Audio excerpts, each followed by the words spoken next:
মহুয়ার ভোট কাটতে আসরে নেমে পড়ল ভাইজান নওশাদ সিদ্দিকী। মহুয়ার গড়ে সংখ্যালঘু অধ্যুষিত চাপড়া, যেখান থেকে গত 19-এর লোকসভা নির্বাচনে 52,000 ভোটের লিড নিয়ে জয় পেয়েছিল।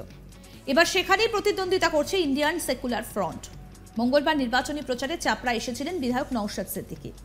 সেখানে সংখ্যালঘু অধ্যুষিত মানুষের জমায়েত ছিল চোখে পড়ার মতো। একদিকে যেমন চাপড়ায় ব্যাপক পরিমাণ গোষ্ঠীদ্বন্দ্ব, অন্যদিকে আইএসএফ এর প্রবেশ কিছুটা হলেও চিন্তায় রাখল মহুয়া মৈত্রকে। এদিন নির্বাচনে প্রচারে এসে নওশাদ রাজ্যের শাসক দল তৃণমূল কংগ্রেস সহ বিজেপিকে নিশানা করে বিস্ফোরক মন্তব্য করেন। এদিন সভা মঞ্চ থেকে আইএসএফ বিধায়ক নওশাদ সিদ্দিকী 100 দিনের টাকা নিয়ে তোপ দাগেন। তিনি বলেন, আপনাদের বলি কি লেভেলের দুর্নীতি হয়েছে, কি শেখ আছে তার মাধ্যমে খবর পৌঁছতে। বন্যা হয়ে গিয়েছে, এই মমতা ব্যানার্জির দলের লোকেরা, মহুয়া মৈত্রের লোকেরা 100 দিনের টাকা তুলেছে। এগুলো দুর্নীতি নয়, কেন্দ্রের সরকার ধরে ফেলেছে। যেখানে 100 দিনের কাজে দুর্নীতি হবে কেন্দ্র সরকার তদন্ত করবে। বিজেপি নোংরা রাজনীতি করছে। কি বলছেন আইএসএফ বিধায়ক নওশাদ সিদ্দিকী, শোনাবো আপনাদের। আমার চাচা কাজ করে টাকা পাচ্ছে না, আমার কাকির মাথার উপরে ছাদ নাই, ছাদটা বার করার জন্য, বাড়িটা বার করার জন্য মামলা করতে পারছো না। কারণটা কি? গোড়াই তো গলত করেছে। আপনাদের বলি এরা কি লেভেলের দুর্নীতি করেছে। যে ধরুন এখানে আজকে বৃষ্টি হয়েছে, তো যদি পুরো মাঠটাই আজকে পানি জমে যেত, কাজ করতে পারতো 100 দিনের কাজ পরিষ্কার জন্য। এই ধরনের ঘটনা আছে। আমি বলে যাচ্ছি, কি শেখ না কি আছে বড় বড় ডায়লগ দেয়, তার মাধ্যমে তার নেত্রীর কাছে খবর পৌঁছে দিতে বলবেন। এই মহুয়া মিত্র মহাশয়ের কাছে খবর পাঠাতে বলবেন। এই মমতা ব্যানার্জির কাছে বলবেন, অভিষেক ব্যানার্জির কাছে নওশাদ সিদ্দিকী এসেছিল, এই চপচপড়া বাজারে এসে বলে গিয়েছে, এমন দেখা গিয়েছে বন্যা হয়েছে, সকালে সকালে সব জায়গায় পানি আর পানি, জলমগ্ন হয়ে গিয়েছে। এই মমতা ব্যানার্জির দলেরা, এই মহুয়া মিত্র চোরের দলেরা 100 দিনের ওখানে কাজের লিস্টের টাকা তুলেছে। যেখানে বন্যা হয়ে গেছে 100 দিনের কাজ কি করে হবে ভাই?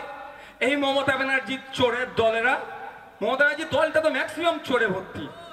যদি আমি ভুল বলি আমার বিরুদ্ধে মামলা দিতে বলবেন। এই দেখুন এখানে একটা বড় ক্যামেরা লাগানো আছে, এটা ইলেকশন কমিশনের।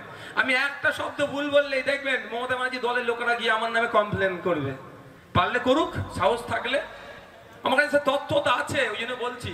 তো বন্যা হয়েছে সে জায়গাতেও বলেছে 100 দিনের কাজ করেছি। এগুলো দুর্নীতি নয়? এইগুলো কেন্দ্র সরকার ধরে ফেলেছে। খাল খনন দেখিয়েছে, এত খনন দেখিয়েছে খাল, সেই মৌজাতে আর মনে হয় কোনো ভালো জমি নাই, সব খাল হয়ে গেছে। একটা মৌজায় কম জমি থাকে, কিন্তু এত দেখিয়েছে, চুরি করতে করতে গাডারের মতো টেনে গেছে। যতক্ষণ না ছিঁড়েছে ততক্ষণ টেনেছে। ওই মৌজাতে আর ভালো জমি নাই, সব খাল হয়ে গেছে। এইরকম করে দুর্নীতি করেছে, এর ফলে টাকাটা বন্ধ করেছে। কিন্তু বলে রাখি আপনাদের, এই টাকা বন্ধ নিয়েও বিজেপির সরকার, এই অমৃতা রায় মহাশয়াদের বর্তমানে তিনি যে দলে আছেন, সেই সরকারও কিন্তু নোংরা রাজনীতি করছে। তাই আগামী 13 কত তারিখে ভোট হবে, আগামী 13 তারিখে জবাব দিতে হবে ইভিএম মেশিনে। আপনাদের বলে রাখি, 100 দিনের কাজের আইনে উল্লেখ আছে, যেখানে 100 দিনের কাজে দুর্নীতি হবে কেন্দ্র সরকার সেটা তদন্ত করবে। সেইটা কিন্তু কেন্দ্র সরকার সেই আইনটাকে প্রয়োগ করছে।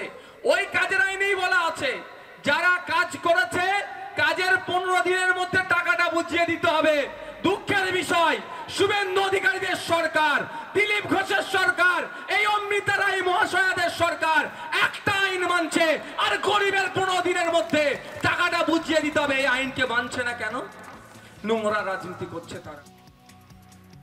আমাদের প্রতিনিধি নিলয় ভট্টাচার্য কি প্রতিবেদন তুলে ধরলেন, এবার শুনবো। তৃণমূল প্রার্থী মহুয়া মৈত্রকে হারাতে এবার পথে নামলো আইএসএফ অর্থাৎ ভাইজান নওশাদ সিদ্দিকী। মঙ্গলবার বিকেলে নদিয়ার চাপড়া ভিলেজ হল ময়দানে এক কর্মী সভা ছিল দলীয় প্রার্থীর সমর্থনে, আর সেখানে কিন্তু উপস্থিত ছিল অসংখ্য আইএসএফ সমর্থক। আর তা দেখেই কিন্তু রীতিমতো উচ্ছ্বসিত ভাইজান নিজেও। তাহলে কি চাপড়া সংখ্যালঘু অধ্যুষিত এলাকায় ভোট ব্যাংকে এবার থাবা বসাতে চাইছে ভাইজান? তাহলে কি মহুয়ার ঘাড়ে একেবারে নিঃশ্বাস ফেলতে চাইছে তার দল আইএসএফ? এমনটাই কিন্তু প্রশ্ন উঠতে শুরু করেছে। আমরা জানি যে গত 2019 লোকসভা কেন্দ্রের নির্বাচনে এই চাপড়া সংখ্যালঘু অধ্যুষিত এলাকা থেকে কিন্তু প্রায় 52,000-এরও বেশি ভোটে লিড দিয়ে তাকে সংসদে পাঠিয়েছিল এই চাপড়া বিধানসভা কেন্দ্র। তাই এই নদিয়ার কৃষ্ণনগর লোকসভা কেন্দ্রের মধ্যে এই চাপড়া বিধানসভা কেন্দ্র একটা উল্লেখযোগ্য স্থান দখল করে রয়েছে। আর সেখানে একদিকে যেমন চলছে তৃণমূল কংগ্রেসের গোষ্ঠীদ্বন্দ্ব, অন্যদিকে বিরোধীরাও কিন্তু তেড়ে ফুঁড়ে লেগেছে ভোট প্রচার থেকে শুরু করে প্রার্থী তালিকা সবকিছুতেই। এখানে যেমন লড়াই করছে কংগ্রেস সমর্থিত বাম প্রার্থী, অন্যদিকে বিজেপি প্রার্থী রাজমাতা অমৃতা রায় সেখানেও কিন্তু জোরদার প্রস্তুতি এবং প্রচার চালাচ্ছে। আমরা কিন্তু এই পরিস্থিতিটাও লক্ষ্য রাখছি যে বিভিন্ন রাজনৈতিক বিরোধী দলগুলো সেখানে কিন্তু মহুয়ার বিরুদ্ধে এককাট্টা হয়ে একেবারে লড়াই চালিয়ে যাচ্ছে। তো স্বাভাবিকভাবেই আমরা জানি একদিকে যেমন তৃণমূল কংগ্রেসের গোষ্ঠীদ্বন্দ্ব রয়েছে এই চাপড়ায়, অন্যদিকে তৃণমূল কংগ্রেসের নিজস্ব ভোট ব্যাংকে থাবা বসাতে এখন বিভিন্ন রাজনৈতিক দল কিন্তু একেবারে আসরে নেমে পড়েছে এবং আইএসএফ এর এই দলীয় প্রার্থীর সমর্থনে নির্বাচনী প্রচার কিন্তু নির্বাচনী জনসভা তার একটা জ্বলন্ত প্রমাণ।